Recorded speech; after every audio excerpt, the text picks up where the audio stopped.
Sir ముందుగా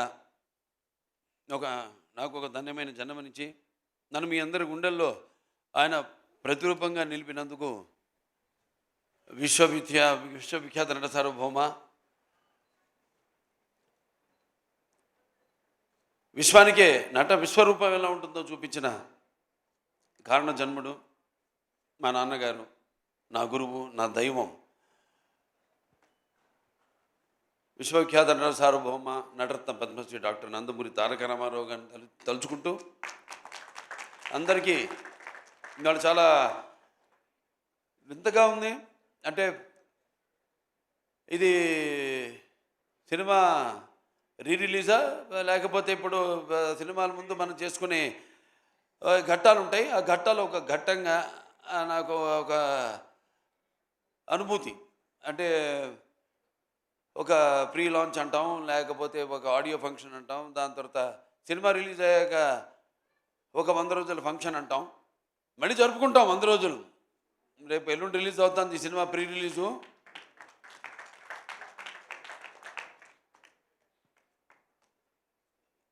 వారాహి చలనచిత్రం వాళ్ళు సమర్పించిన సాయి కొరపాటి గారికి, అనిల్ శుంకర్ గారికి, అలాగే 14 న్యూస్ నిర్మాతలు రామ్ ఆచంట గారికి, గోపి ఆచంట గారికి,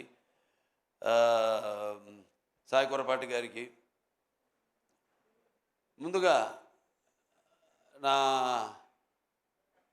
శుభాకాంక్షలు తెలియజేసుకుంటూ, అలాగే ఈ కార్యక్రమానికి విచ్చేసిన నా అభిమానులకైతేనేమి, టీవీ మాధ్యమం ద్వారా ఈ యొక్క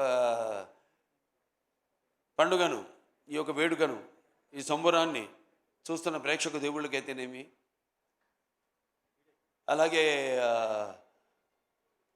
నా తోటి కళాకారులకు, సాంకేతిక నిపుణులకు, అలాగే ప్రింట్ అండ్ ఎలక్ట్రానిక్ మీడియా వారికి, ఆహ్వానితులకి అందరూ కూడా నా హృదయపూర్వక నమస్కారం తెలియజేసుకుంటున్నాను.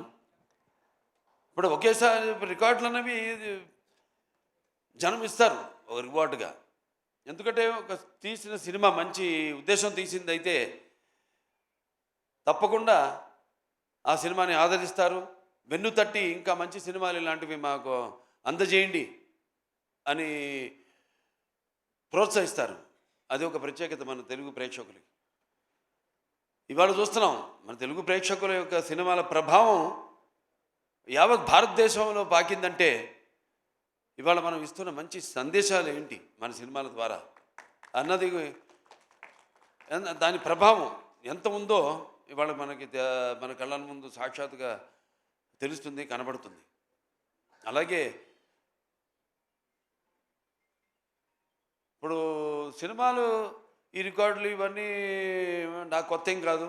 దాన్ని సృష్టించాలన్నా నేనే, దానికి తిరగ రాయాలన్నా నేనే.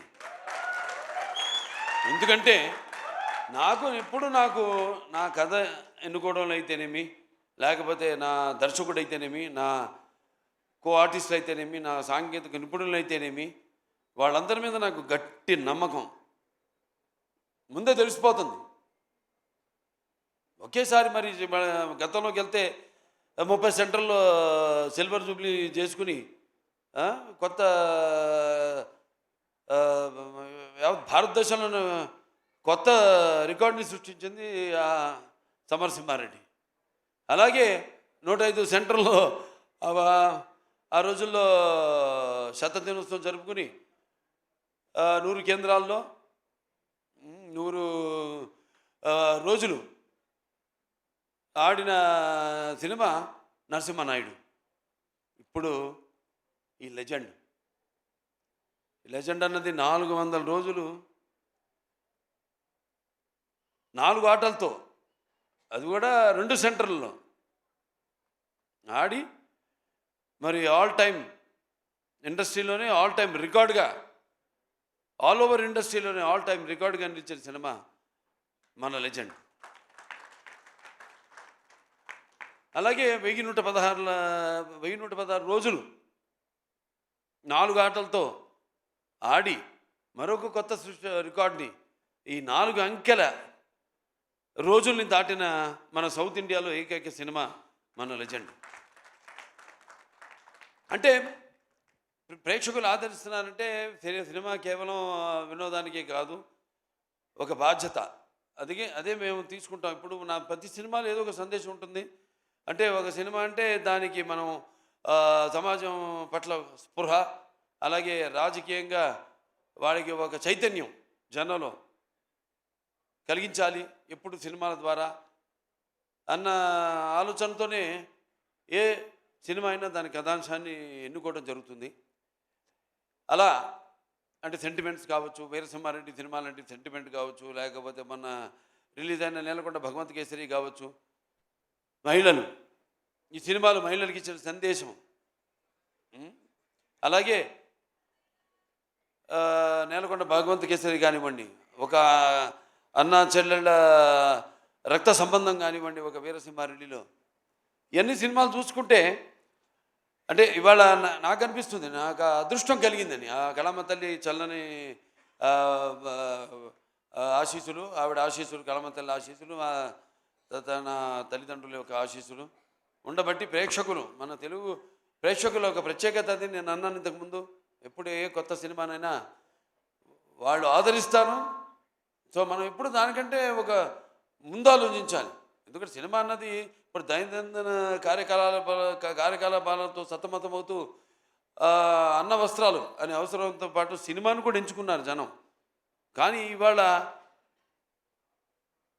ఎన్ని తక్కువ రోజులన్నీ ఎంత ఎక్కువ కలెక్ట్ చేసింది అని ఒక ఇదే తప్పితే అసలు ఇట్లాంటి అంటే మన చలనచిత్ర పరిశ్రమలు కొన్ని సినిమాలు చిరస్థాయిగా మిగిలిపోయి, అప్పుడు నాన్నగారు నాగేశ్వరరావు కాలం నుంచి మనం చూసుకుంటే ఒక పాతాళ మేరు కానీ, ఒక దేవదాస్ కానీ, మాయాబజార్, ఇలా అలా నిలిచిపోయిన సినిమాల్లో చెప్పుకోదగ్గ సినిమాలు ఇది లెజెండ్. ఒక సింహ కానివ్వండి, ఒక లెజెండ్ కానివ్వండి, ఒక అఖండ కానివ్వండి, ఇవన్నీ కూడా, అలాగే మన నేలకొండ భగవంత్ కేసరి కానివ్వండి, ఇవన్నీ కూడా అదొక తృప్తిని, అంటే తృప్తిని ఇవ్వలా, ఇంకా కసి పెంచింది. ఇంకా మంచి సినిమాలు అందించాలి. ఎస్, మనం వెళుతున్న రూట్ కరెక్ట్. సో ఆ రూట్లోనే వెళ్తూ ప్రజలు ఇస్తున్న ప్రోత్సాహంతో ఇంకా మంచి మంచి సినిమాలు ఇవ్వాలని ఒక తాపత్రయం. అందుకే అంటుంటా, ఇవాళ అనుకోకుండా ఈవిడేమో మా సోనాల్ చౌహాన్ ఇదిగో పసుపు రంగు బట్టల్లో వచ్చింది. పసుపు శుభానికి సూచకం. అలాగే పసుపు ఒక మంచి ఆనందమైన వేడుకలకు ఆహ్వాన గీతం. పసుపు అనేది ఒక సంక్షేమానికి ఒక నిర్వచనం. అలాగే పసుపు అనేది ఒక అభివృద్ధికి ఒక నిదర్శనం. అలాగే పసుపు అన్నది ఆత్మాభిమానానికి ఒక నిలువెత్తు రూపం. అలాగే పసుపు అన్నది ఆత్మగౌరవానికి ఎగరేసిన కేతనం. అటువంటి బ్రహ్మాండమైన శుభసూచకం నేను చెప్పేది. ఎందుకు శుభసూచకం చెప్తున్నానంటే 2014లో అప్పుడు ఎలక్షన్స్ ముందు విడుదలైంది సినిమా లెజెండ్. దాని ప్రభావం ఎంత ఉండిందో ఆ ఎలక్షన్స్ యొక్క రిజల్ట్స్ ద్వారా మనకు తెలిసింది. ఇవాళ మళ్ళీ రేపు ఎన్నికలు రాబోతున్నాయి. మేము ప్రతి సినిమాలో కూడా ముందే ఊహించి 10 ఏళ్ళ తర్వాత జరగబోయేది ఎప్పుడో లెజెండ్లో చెప్పాము, అఖండాలో చెప్పాము. ఎలా ఇక నేను ఎక్కువ రాజకీయాలు మాట్లాడదలుచుకోలే, ఇక రేపటి నుంచి ప్రచారం ఉంది, అక్కడ మాట్లాడతాను. ఏమేమి జరగబోతాయో ముందుగానే మేము ఊహించి వాటి గురించి చెప్పడం, అవి వాళ్ళ నిజం కావడం. సో ఇవన్నీ ఏంటంటే మాకు నేను చెప్పాను, మనకంటే జరగబోయేది అది యాదృచ్ఛికమో కాకతాళీయమో అది మాకు ఒక మన స్ఫురణలోకి రావడం, అది చూపించడం, అలాగే ఇప్పుడు జరగడం, ఇప్పుడు ఆ సంఘటనలు ఇప్పుడు జరగడం అన్నది దురదృష్టవశాత్తు నిజ జీవితంలో మనం చూస్తున్నాం. సో ఎంత ప్రభావం, ఎంత సినిమా మాధ్యమం అన్నది ఎంత ప్రభావం ఉంటుందో అది రేపు ఎలక్షన్లో చూడబోతున్నారు మీరు. మళ్ళీ సినిమా అనుకోకుండా నేను 50 ఏళ్ళైంది ఇండస్ట్రీలోకి, ఏంటి వయసు ఇంకా తక్కువే, నేను 50 ఏళ్ళైంది ఇండస్ట్రీలోకి వచ్చి. ఇది నా 50వ సంవత్సరం. 50వ సంవత్సరంలో మళ్ళీ లెజెండ్ రిలీజ్ కావడం 2014 రోజులు గుర్తు చేస్తుంది నాకు. సంవత్సరం గుర్తు చేస్తుంది నాకు. మళ్ళీ సినిమా ఎలక్షన్స్ ముందు రిలీజ్ కావడం అంత కాకతాళీయం, యాదృచ్ఛికం అంతే. జయం మనదే.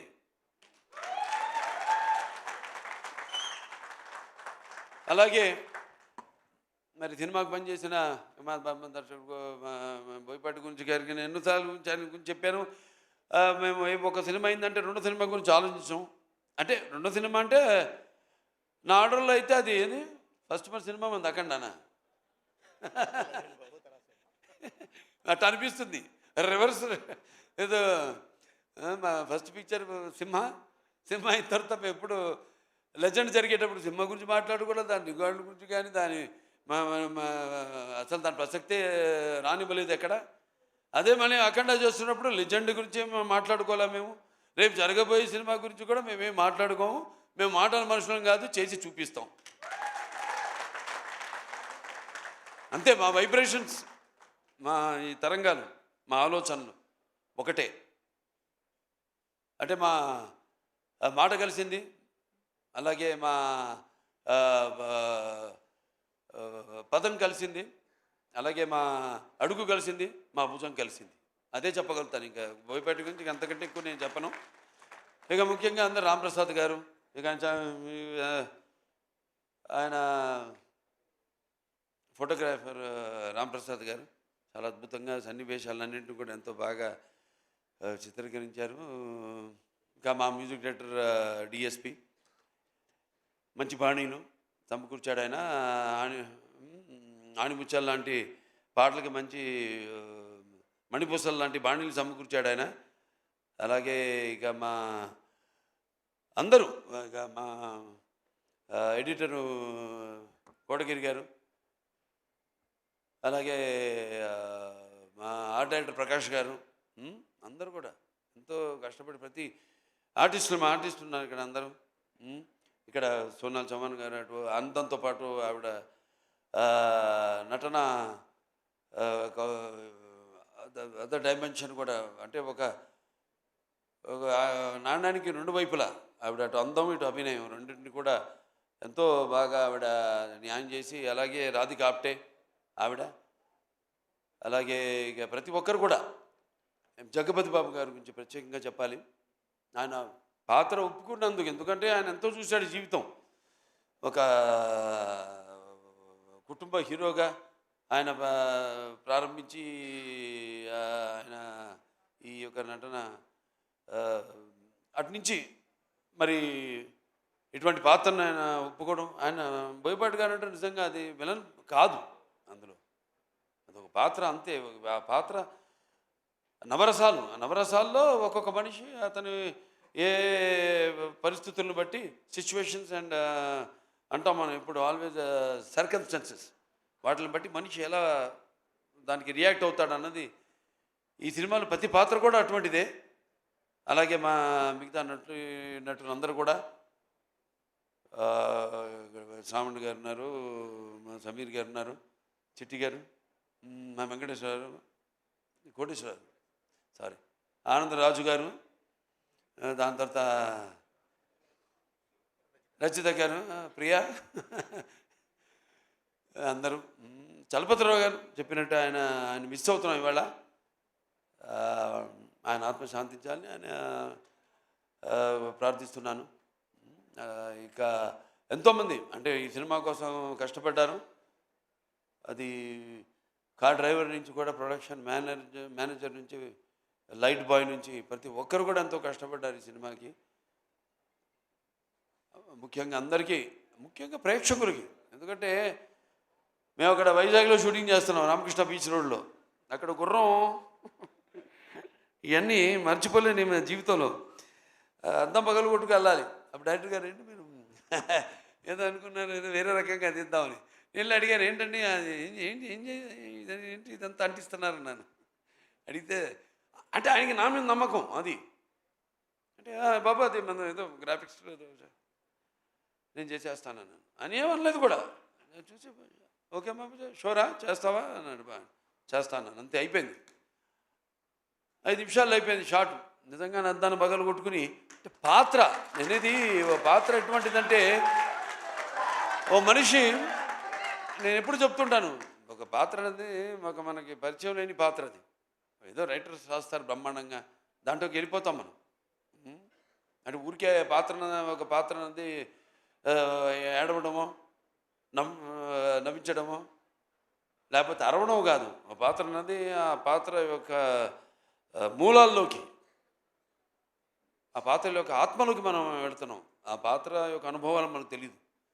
సో ఆ పాత్రలో మనం వెళ్ళినప్పుడు ఎన్నో దెబ్బలు తిన్నాను. జాగ్రత్తగా ఉండమంటారు పాత్రలోకి వెళ్ళినప్పుడు, గిచ్చుకోమంటారు నిన్ను. నువ్వు ఆ పాత్రవి కాదు, నువ్వు పలానా బాలకృష్ణవో లేకపోతే నువ్వు పలానా సోనాల్ చమాన్వో లేకపోతే నువ్వు అలా సమీరను. అదొక పాత్రలాగా తయారయ్యాడు. అది వంట పాత్రలు ఉంటాయి. గంగాళాల్లో ఉండేవారంట ఆ రోజుల్లో, ఊళ్ళల్లో. నీకు కవలలే. సరే, చాలా సంతోషం. ఇవాళ మళ్ళీ సినిమా రిలీజ్ అవుతుంది. నా అదృష్టం ఏంటంటే ఇవాళ నా తర్వాత తరమే కాదు, నా మనవడు ఆ తరం, నా అబ్బాయి కాదు, నా మనవాళ్ళ తరం వాళ్ళతో కూడా నేను కనెక్ట్ అయినందుకు ఆ కళమ్మ తల్లికి నాకు ఇన్ని అవకాశాలు ఆ భగవంతుడు ఇచ్చినందుకు ఆ కళమ్మ తల్లికి నా ధన్యవాదాలు తెలియజేసుకుంటాను. ఒక అన్స్టాపబుల్ కానివ్వండి, లేకపోతే రాజకీయంగా కానివ్వండి, హిందూపూర్ ఎమ్మెల్యేగా కానివ్వండి, అక్కడ నేను అందిస్తున్న సేవలు కానివ్వండి, ఒక Basavataraka Indo American cancer hospital and research institute చైర్మన్గా కానివ్వండి, ఇలా ఇన్ని పాత్రలు నిజ జీవితంలో పోషిస్తూ వాటికి న్యాయం చేస్తున్నాను అని నాతో పాటు నా సినిమాలు అయితేనేమి వాటిని విజయం చేస్తూ, అలాగే నా క్యాన్సర్ హాస్పిటల్కి అయితేనేమి నేను ఎక్కడికి వెళ్ళినా కూడా చేతులు చాచినప్పుడు వాళ్ళు దాతలు, వాళ్ళు మా ఆసుపత్రికి అండగా ఉంటూ, అలాగే మా హిందూపూర్ మా నియోజకవర్గం ప్రజలైతేనేమి వాళ్ళు నాతో పాటు సహకరించి అక్కడ వాళ్ళు కూడా యథారాజా తథా ప్రజ అంటాం. సో అలాగే నాతో పాటు వాళ్ళు కూడా, నా అభిమానులు అయితేనేమి వాళ్ళు కూడా ఎన్నో సాంఘిక సంక్షేమ కార్యక్రమాల్లో పాల్గొంటున్నందుకు చాలు. ఇంకా ఈ జన్మకి ఇది ఇంకా మీరు ఇది ప్రోత్సాహం అంటాను. సినిమాల విజయం అయితేనేమి, నేనేం చేస్తున్నాయితేనేమి, ఇది ఇలాగే ఈ యొక్క మన అనుబంధం అన్ని రంగాల్లో ఇలాగే కొనసాగాలని మనస్ఫూర్తిగా కోరుకుంటూ, ఇంకా మా శాయశక్తిలో మేము ప్రయత్నిస్తాం. తప్పకుండా ఎప్పుడు ప్రయత్నిస్తాంతోనో మొదలవ్వాలి. ఏదైనా మొదటి సినిమా మళ్ళీ అది నాకు ఇది 109వ సినిమా ఇప్పుడు రాబోతుంది. అయినా నా మొదటి సినిమానే తీసుకుంటాను. అది ప్రయత్నిస్తాం మళ్ళీ ప్రయత్నిస్తాను అన్న ఒక తపన. అదే నన్ను ఇవాళ ఇలా మీరందరూ అభిమానించే నటుడిగా మీ ముందు నన్ను నిలబెట్టిందని అన్నది నా నమ్మకం. సో ప్రతి ఒక్కళ్ళు కూడా మరొకసారి ఈ సినిమాని అంత విజయం అప్పుడు చేసినందుకు, మరి రేపు చేయబోతున్నందుకు అందరూ కూడా నా ధన్యవాదాలు. నా అభిమానులందరూ కూడా నా ధన్యవాదాలు. అలాగే చలనచిత్ర పరిశ్రమకు కూడా ఇటువంటి మంచి సినిమాలు ఇంకా అందరూ కూడా అందించాలని మనస్ఫూర్తిగా కోరుకుంటూ నేను సెలవు తీసుకుంటున్నాను.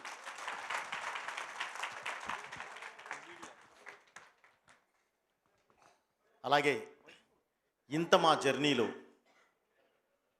ప్రతి అడుగులోనూ మాతో పాటు నడిచిన మీడియా వారికి ప్రత్యేకంగా నా కృతజ్ఞతలు తెలియజేస్తున్నామండి. అలాగే ఈ సినిమాలో ఆర్టిస్టులు అందరికీ పేరున కాకపోయినా ప్రతి ఒక్కళ్ళకి అగైన్ మళ్ళీ నా కృతజ్ఞతలు తెలియజేస్తూ, అలాగే టెక్నీషియన్స్ వైపు నుంచి పనిచేసిన ప్రతి ఒక్కరిని పేరున ఇచ్చేస్తూ, మన ఫైట్ మాస్టర్స్ రామలక్ష్మణ్ గారికి, కనల్ గారికి, అలాగే డాన్స్ మాస్టర్ ప్రేమ్ రక్షిత్ గారికి, అండ్ ప్రత్యేకించిన శంకర్ మాస్టర్ గారికి అందరికీ మా పేరున కృతజ్ఞత తెలియజేస్తూ, దయచేసి ఎవరి పేరైనా మేము మాట్లాడకపోతే అన్యదా వేరుగా భావించవద్దని తెలియజేస్తూ, ఈ ఇంత మంచి